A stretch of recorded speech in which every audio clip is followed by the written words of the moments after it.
นะครับวันนี้เราจะมาขอแนะนำในเรื่องของรายการโปรโมชั่นนะครับว่าราคา 19,000 บาทของทางปทุมดีไซน์ในเรื่องของเครื่องตั้งเวลา PS USB 400เนี่ยมีอะไรบ้างนะครับเริ่มต้นอย่างแรกเลยนะครับก็คือที่เราแถมให้ก็จะมีในเรื่องของเครื่องตั้งเวลา1เครื่องนะครับ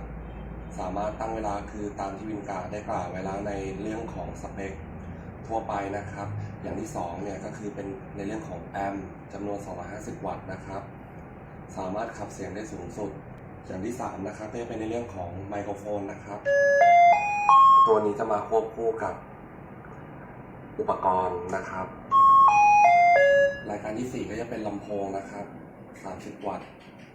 จำนวน2ตัวนะครับตัวนี้เป็นวอเตอร์พูฟกันน้ำนะครับที่พูดมาการดังกล่าวก็คือจะเป็นอยู่ในชุดโปรโมชั่นทั้งหมดนะครับในราคา 19,000 บาทก่อนแวตนะครับและที่สำคัญสินค้าตัวนี้นะครับยังสามารถใช้ในเรื่องของลำโพงบลูทูธได้นะครับเสียงชัดแจ๋วสามารถตามบุคคลที่ต้องการเรียกพบได้ในห้องเลยนะครับการรับประกันเรารับประกัน1ปีแน่นอนกรณีมีปัญหาส่งซ่อมเสียภายใน7วันเราเปลี่ยนเครื่องใหม่ให้อันนี้เป็นเสียงเริ่มต้นนะครับของการประกาศ